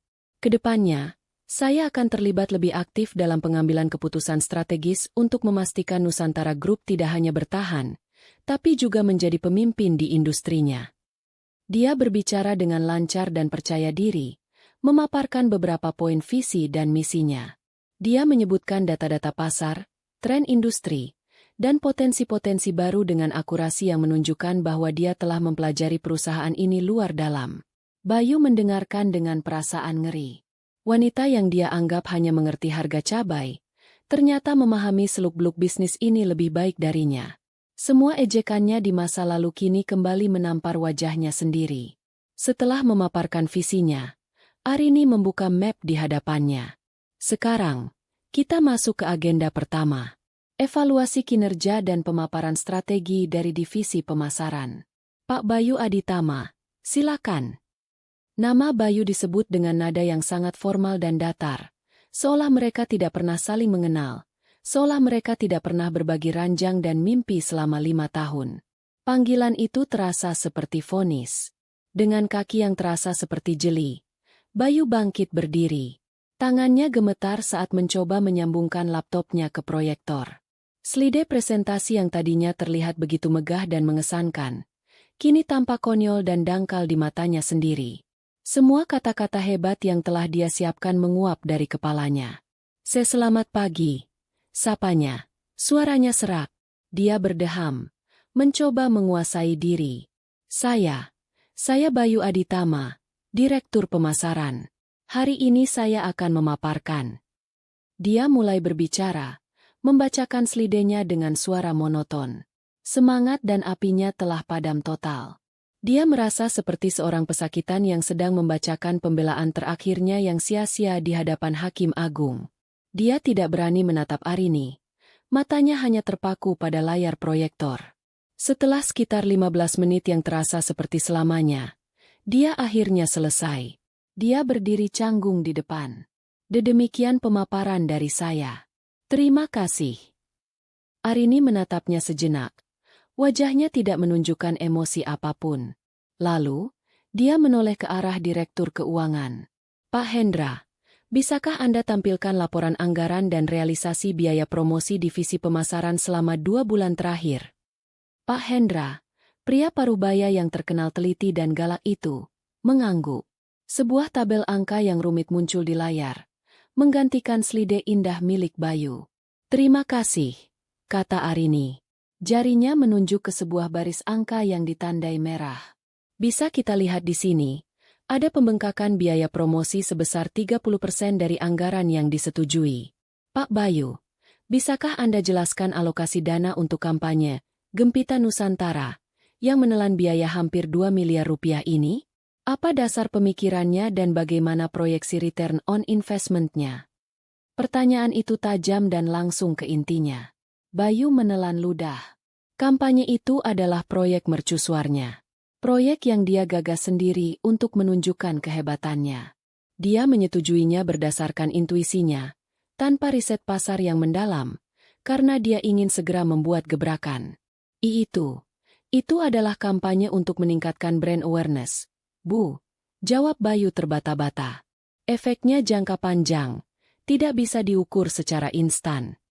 Saya mengerti konsep brand awareness, Pak Bayu, sahut Arini dingin. Tapi 2 miliar rupiah bukanlah uang yang sedikit. Tim riset internal kita tidak pernah merekomendasikan kampanye sebesar ini untuk target pasar yang Anda tuju. Data kami menunjukkan kampanye ini tidak efektif dan salah sasaran. Ini bukan investasi, ini pembakaran uang. Benarkah begitu, Pak Hendra? Pak Hendra mengangguk tegas. Benar, Bu. Roy-nya negatif. Wajah Bayu semakin pucat. Dia tidak tahu Arini memiliki akses ke data internal sedetail itu.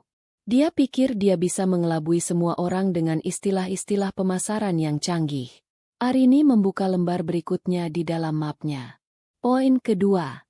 Ada beberapa laporan keluhan dari klien-klien loyal kita. Mereka mengeluhkan arogansi dan janji-janji yang tidak realistis dari pimpinan pemasaran yang baru. Salah satu klien terbesar kita bahkan mengancam akan memutus kontrak karena merasa tidak dihargai. Ini bukan cara Nusantara Group berbisnis. Kita membangun perusahaan ini di atas kepercayaan, bukan kesombongan. Setiap kalimat Arini adalah sebuah paku yang ditancapkan ke peti mati karir Bayu. Dia tidak menyerangnya secara pribadi. Dia tidak mengungkit masalah rumah tangga mereka. Dia menghancurkannya secara profesional, menggunakan fakta, data, dan logika bisnis yang tak terbantahkan. Itu jauh lebih brutal dan memalukan. Setelah memaparkan beberapa kegagalan fatal lainnya, Arini bersandar di kursinya. Dia menatap lurus ke arah Bayu, yang kini hanya bisa menunduk pasrah. Nusantara Group membutuhkan pemimpin yang tidak hanya ambisius, tapi juga bijaksana. Pemimpin yang mengambil keputusan berdasarkan data, bukan ego. Pemimpin yang menghargai klien dan timnya, bukan merendahkan mereka. Dia berhenti sejenak, membiarkan kata-katanya meresap. Ruangan itu sunyi senyap. Para direktur lain hanya bisa menatap tegang, tidak berani bersuara.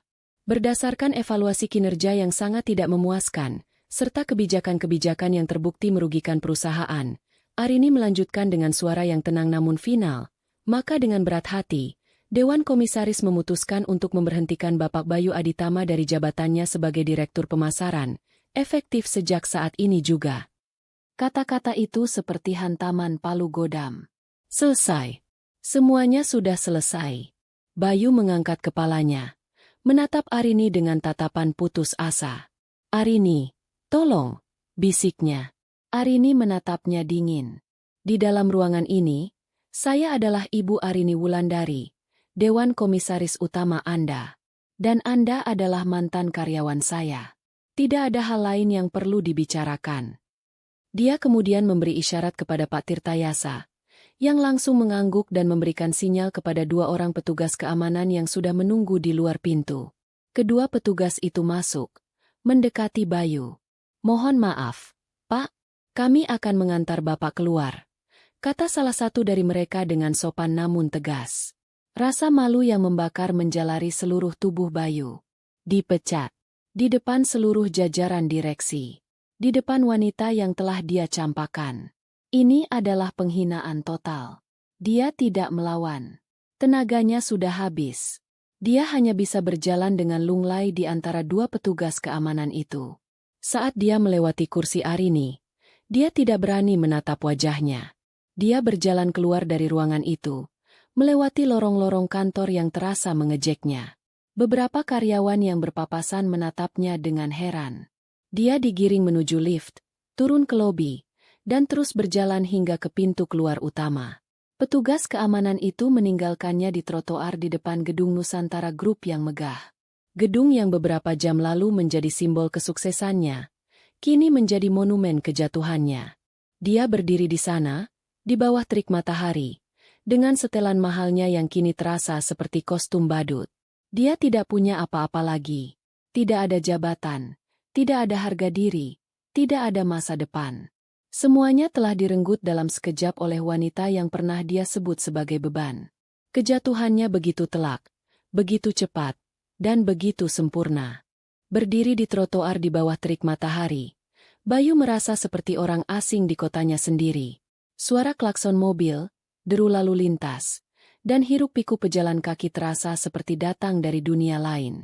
Dunianya sendiri telah menyusut menjadi sebuah ruang hampa yang dipenuhi rasa malu dan penyesalan yang menyesakkan. Dia bahkan tidak tahu berapa lama dia berdiri mematung di sana sebelum akhirnya kesadarannya kembali. Dia harus pergi dari tempat ini. Setiap detik dia berada di depan gedung Nusantara Group. Dia merasa seperti ada ribuan mata yang menatap dan menilainya. Dengan langkah gontai, dia berjalan menuju tempatnya memarkir mobil tua itu. Mobil yang tadinya terasa seperti penghinaan, kini menjadi satu-satunya tempat perlindungan yang dia miliki. Di dalam mobil, dia hanya bisa terduduk diam, menatap kosong ke depan. Ponselnya bergetar. Nama Claudia muncul di layar. Dia menatap nama itu dengan perasaan campur aduk. Sebagian dari dirinya ingin mengabaikannya, tapi sebagian lagi, bagian yang paling menyedihkan, masih berharap pada validasi. Dengan tangan gemetar, dia menjawab panggilan itu. Bayu, kamu di mana? Aku dengar ada rapat besar hari ini. Bagaimana hasilnya? Apa pemiliknya suka dengan presentasimu? Suara Claudia terdengar ceria dan penuh harap, seolah menanyakan hasil sebuah pertandingan. Bayu menelan ludah yang terasa pahit. Rapatnya sudah selesai, jawabnya dengan suara serak. Lalu, bagaimana? Ceritakan dong. Aku penasaran sekali dengan sosok pemilik misterius itu. Bayu menarik napas panjang. Tidak ada gunanya berbohong lagi. Pemiliknya adalah Arini. Hening. Keheningan di seberang telepon begitu total hingga Bayu bisa mendengar deru napasnya sendiri. Arini? Ulang Claudia. Nadanya penuh ketidakpercayaan. Arini istrimu? Maksudku, mantan istrimu. Ya, jawab Bayu singkat. Bagaimana bisa? Ini tidak mungkin. Pasti ada kesalahan. Tidak ada kesalahan. Claudia. Dia Arini Wulandari, putri tunggal Adnan Wulandari. Dia pemilik semuanya. Jeda sejenak sebelum dia menambahkan bagian terburuknya. Dan dia baru saja memecatku. Keheningan kembali menyapa. Kali ini lebih lama dan terasa lebih dingin. Saat Claudia akhirnya berbicara lagi, nada suaranya telah berubah total. Tidak ada lagi kemanjaan dan keceriaan. Yang ada hanyalah nada yang datar dan penuh perhitungan. Oh, hanya itu responsnya. Jadi, kamu sekarang tidak punya pekerjaan? Ya. Dan rumah serta mobilmu. Semuanya milik dia. Aku tidak punya apa-apa lagi. Aku Bayu. Rasa sakit saat mengucapkan kata-kata itu begitu luar biasa. Begitu ya? Kata Claudia. Dengar, Bayu. Sepertinya aku ada urusan mendadak. Lain kali saja kita bicara lagi. Klik. Telepon ditutup begitu saja. Bayu menatap ponselnya dengan nanar. Semudah itu.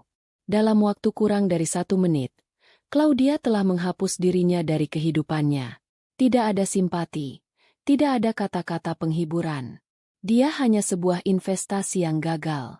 Saat nilainya hilang, dia langsung dibuang. Ironisnya, sikap Claudia adalah cerminan dari sikapnya sendiri terhadap Arini. Dia kini tahu persis bagaimana rasanya dianggap sebagai beban. Kehancurannya kini terasa lengkap. Dia telah kehilangan jabatan, harta, harga diri, dan wanita yang dia pikir bisa menjadi pendamping barunya. Semuanya lenyap dalam 1 hari. Dan di pusat dari semua kehancuran ini, ada satu nama, Arini. Sebuah perasaan baru mulai muncul di benaknya, mengalahkan rasa marah dan malunya. Sebuah kerinduan yang putus asa. Dia teringat pada Arini yang dulu. Arini yang selalu tersenyum saat menyajikan kopi untuknya. Arini yang dengan sabar mendengarkan semua keluh kesahnya tentang pekerjaan. Arini yang memeluknya saat dia merasa lelah.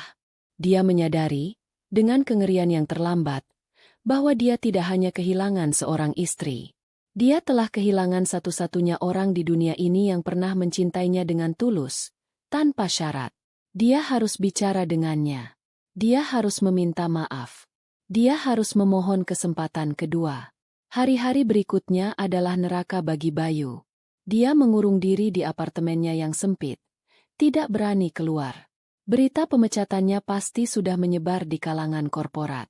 Dia mengirimkan puluhan email ke alamat email pribadi Arini yang lama, tapi tidak pernah ada balasan. Dia mencoba mengirim pesan melalui media sosial, tapi akunnya telah diblokir. Setelah seminggu terkurung dalam keputusasaan, dia memberanikan diri.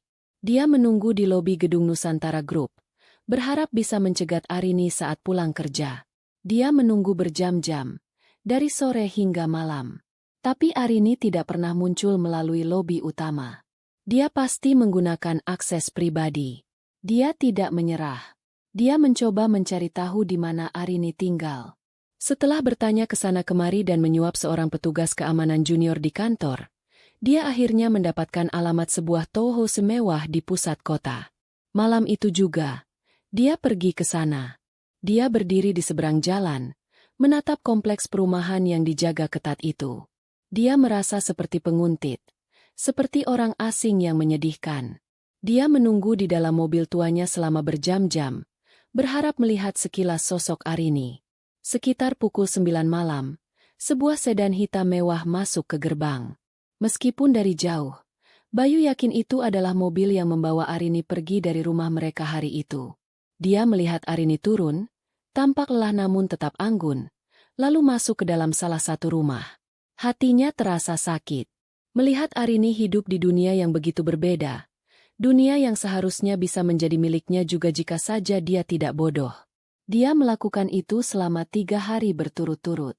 Berdiri seperti bayangan di seberang jalan, hanya untuk melihat mobil Arini datang dan pergi. Dia semakin kurus dan tidak terawat. Janggutnya mulai tumbuh.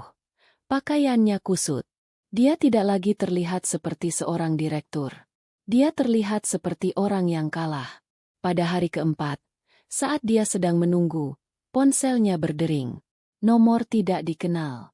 "Halo?" Jawabnya dengan suara serak. "Pak Bayu?"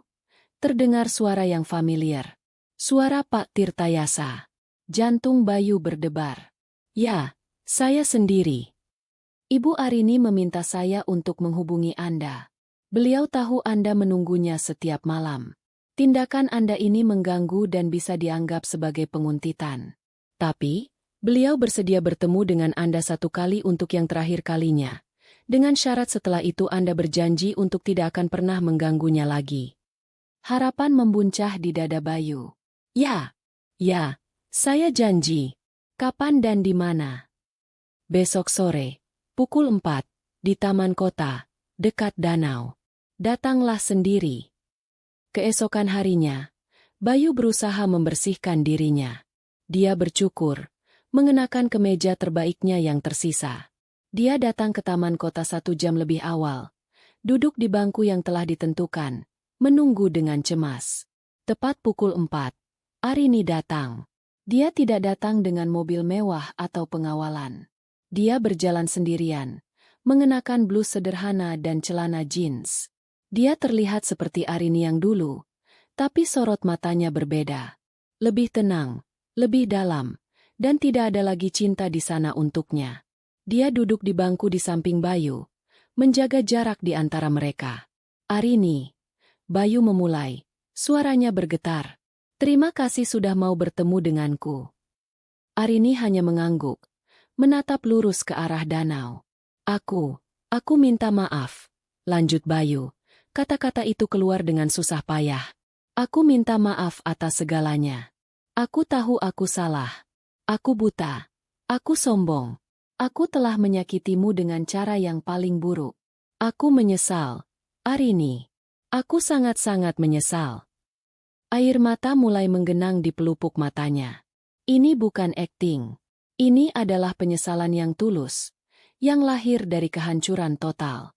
"Aku kehilangan segalanya, Rin. Dan aku pantas mendapatkannya. Tapi kehilanganmu adalah hal yang paling menyakitkan. Aku sadar sekarang, kebahagiaan sejati itu bukan jabatan atau uang. Kebahagiaan itu adalah saat aku pulang ke rumah dan melihat senyummu. Saat aku minum kopi buatanmu di pagi hari. Aku bodoh telah membuang semua itu." Dia menatap Arini, berharap melihat sedikit kelembutan di wajahnya. Tapi wajah Arini tetap tenang. "Kenapa kamu baru menyadarinya sekarang, Bayu?" tanya Arini pelan, Suaranya tidak menghakimi, hanya sebuah pertanyaan tulus. Kenapa kamu baru sadar setelah semuanya hilang? Karena aku bodoh. Aku dibutakan oleh keserakahan. Serunya putus asa. Tapi aku sudah belajar dari kesalahanku. Aku bersumpah. Beri aku satu kesempatan lagi. Arini, kita bisa mulai dari awal. Aku tidak peduli dengan harta atau jabatan. Aku hanya mau kamu. Aku akan bekerja serabutan. Aku akan melakukan apa saja, asalkan aku bisa bersamamu lagi. Dia beringsut mendekat, mencoba meraih tangan Arini. Tapi Arini menarik tangannya. Arini akhirnya menoleh, menatap lurus ke mata Bayu. Kamu tidak mencintaiku, Bayu, katanya dengan suara yang lembut namun tegas. Tidak, aku mencintaimu. Aku sangat mencintaimu. Tidak, ulang Arini. Kamu mencintai kenangan tentang bagaimana aku membuatmu merasa nyaman. Kamu mencintai ide tentang memiliki seseorang yang memujamu tanpa syarat. Saat kamu mendapatkan sedikit kekuasaan, kamu mencampakkanku karena aku tidak sesuai dengan citra barumu. Sekarang, saat kamu kehilangan segalanya, kamu kembali mencariku karena kamu butuh tempat untuk bersandar. Itu bukan cinta, Bayu. Itu egoisme. Kata-kata Arini menusuk tepat di jantungnya, karena dia tahu itu benar. Aku datang ke sini bukan untuk mendengar penyesalanmu, lanjut Arini. Aku datang untuk menutup bab ini dengan benar. Aku memaafkanmu, Bayu. Bukan untukmu, tapi untuk diriku sendiri. Aku tidak mau membawa kebencian di hatiku. Tapi memaafkan bukan berarti melupakan, dan jelas bukan berarti kembali. Pintu itu sudah tertutup selamanya. Kamu telah menunjukkan warna aslimu saat diuji. Dan aku tidak akan pernah mempertaruhkan hatiku lagi untuk hal yang sama. Aku harap kamu benar-benar belajar dari ini. Bukan hanya karena kamu kehilangan segalanya, tapi karena kamu sadar bahwa menghargai orang lain adalah hal yang paling utama. Belajarlah untuk menghargai dirimu sendiri dengan menjadi orang yang lebih baik. Arini berdiri. Selamat tinggal, Bayu. Semoga kamu menemukan jalanmu. Setelah mengatakan itu, dia berbalik dan berjalan pergi, tanpa menoleh lagi. Bayu hanya bisa menatap punggungnya yang semakin menjauh. Setiap langkah Arini terasa seperti pintu yang ditutup di depan wajahnya. Dia tidak mengejarnya. Dia tahu itu sia-sia. Dia telah mendapatkan jawaban finalnya. Penyesalannya memang datang. Tapi seperti yang sering terjadi dalam hidup, penyesalan itu datang sangat terlambat. Dia kini sendirian, di tengah taman yang ramai, dengan puing-puing kehidupannya yang harus dia pungut satu persatu. Angin sore berembus pelan, menerbangkan beberapa helai rambut Arini saat dia berdiri di balkon kantornya. Dari lantai 45, pemandangan kota Jakarta terhampar seperti permadani cahaya yang berkilauan. Gedung-gedung pencakar langit menjulang gagah, dan di bawah sana, untaian lampu kendaraan bergerak perlahan, menandakan kehidupan kota yang tak pernah tidur. Dulu, pemandangan ini mungkin akan membuatnya merasa kecil dan sendirian. Tapi sekarang, dia merasakannya sebagai bagian dari dirinya. Kota ini adalah medannya, dan gedung tempatnya berdiri adalah pusat kerajaannya. Setahun telah berlalu sejak hari yang menentukan itu. Setahun yang penuh tantangan, kerja keras, dan penemuan diri. Mengambil alih kemudi Nusantara Group secara langsung bukanlah hal yang mudah. Ada keraguan dari beberapa pihak internal yang masih memandangnya sebelah mata. Tapi Arini membuktikan mereka semua salah. Dia bukan tipe pemimpin yang hanya duduk di singgasananya dan memberi perintah. Dia turun langsung ke lapangan. Dia mempelajari setiap divisi, mendengarkan masukan dari karyawan di semua level, dan membuat keputusan-keputusan berani yang didasarkan pada data dan intuisi bisnisnya yang tajam. Di bawah kepemimpinannya, Nusantara Group tidak hanya pulih, tapi juga melesat. Dia meluncurkan beberapa lini produk baru yang inovatif, melakukan ekspansi ke pasar digital dengan agresif, dan membangun budaya kerja yang lebih transparan dan kolaboratif. Dia menjadi sosok yang dihormati di dunia bisnis. Majalah-majalah ekonomi mulai menulis tentangnya, menjulukinya Sang Ratu Baru Nusantara. Dia sering diundang menjadi pembicara di berbagai seminar, berbagi pengalamannya sebagai seorang pemimpin wanita. Dia tidak pernah menceritakan kisah pribadinya dengan Bayu. Dia hanya fokus pada pelajaran bisnis dan kepemimpinan. Masa lalunya adalah miliknya sendiri, sebuah luka yang telah sembuh dan menjadi sumber kekuatan, bukan untuk konsumsi publik. Kantornya tidak lagi terasa dingin dan formal. Dia mengubah desainnya menjadi lebih hangat dan personal.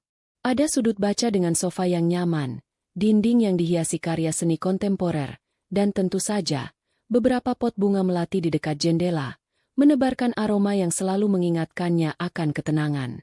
Pintu ruangannya diketuk pelan. "Masuk," katanya tanpa berbalik. Pak Tirtayasa masuk, membawa sebuah tablet di tangannya. "Sore, Bu Arini. Maaf mengganggu." "Tidak apa-apa, Pak." "Ada apa?" Arini berbalik, tersenyum pada pengacara setia keluarganya itu. Pak Tirta kini menjadi salah satu penasihat utamanya. "Hanya laporan rutin, Bu.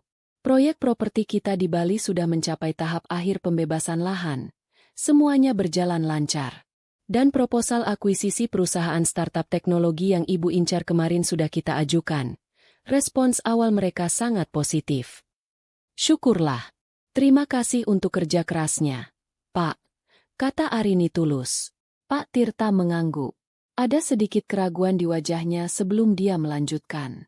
"Dan, ada satu informasi kecil lagi, Bu. Mungkin tidak penting, tapi saya rasa Ibu perlu tahu." "Ya." "Tim saya tanpa sengaja melihat mantan suami Ibu, Pak Bayu." Arini terdiam sejenak. Nama itu sudah lama tidak didengarnya. Setelah pertemuan terakhir mereka di taman, Bayu benar-benar menepati janjinya untuk tidak mengganggunya lagi. "Dia terlihat di mana?" tanya Arini. Nadanya datar, lebih karena penasaran daripada peduli. "Di sebuah ruko di pinggiran kota, Bu. Sepertinya dia bekerja sebagai agen penjualan mobil bekas. Informan kami bilang, hidupnya cukup sulit. Namanya sudah masuk daftar hitam di banyak perusahaan besar setelah insiden itu." Arini menghela napas pelan. Tidak ada rasa puas atau kemenangan di hatinya mendengar kabar itu. Yang ada hanyalah sedikit rasa iba dan kesadaran betapa cepatnya roda kehidupan berputar.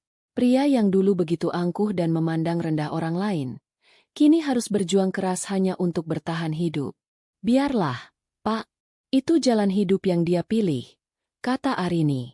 "Saya harap dia benar-benar belajar sesuatu dari semua ini." "Baik, Bu," kata Pak Tirta, mengerti bahwa topik itu sudah selesai. Setelah Pak Tirta pergi, Arini kembali ke balkon.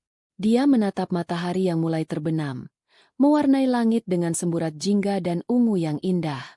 Dia tidak lagi memikirkan Bayu. Nasib Bayu adalah kisah tentang konsekuensi. Sedangkan kisahnya adalah tentang transformasi. Dia telah membuktikan pada dunia, dan yang terpenting, pada dirinya sendiri, bahwa nilainya tidak ditentukan oleh pria di sisinya. Dia utuh dengan sendirinya.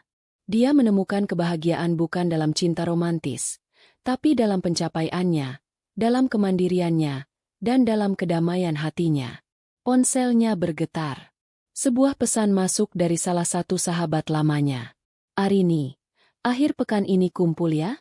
Kita coba kelas tembikar yang baru buka." Arini tersenyum saat mengetik balasannya. "Tentu. Aku tidak sabar."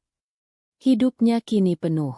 Diisi oleh pekerjaan yang dia cintai, sahabat-sahabat yang tulus, dan hobi-hobi baru yang membuatnya bersemangat. Dia tidak menutup hatinya untuk cinta, tapi dia juga tidak lagi mencarinya dengan putus asa. Jika cinta itu datang, dia akan datang pada seorang Arini yang sudah utuh, bukan datang untuk melengkapinya. Dia menarik napas dalam-dalam, menghirup udara sore yang sejuk. Luka dari pengkhianatan Bayu memang pernah ada, dan itu dalam. Tapi dari luka itu, tumbuhlah seorang wanita yang jauh lebih kuat, lebih bijaksana, dan lebih mengenal dirinya sendiri. Dia telah melewati ujian terberat dalam hidupnya dan keluar sebagai pemenang sejati. Lembaran lama telah ditutup rapat, dan di hadapannya kini terbentang lembaran baru yang bersih, Siap dia tulis dengan kisah-kisah keberhasilan dan kebahagiaannya sendiri. Sang ratu kini benar-benar telah duduk di tahtanya, bukan karena warisan, tapi karena dia telah membuktikan bahwa dia pantas mendapatkannya.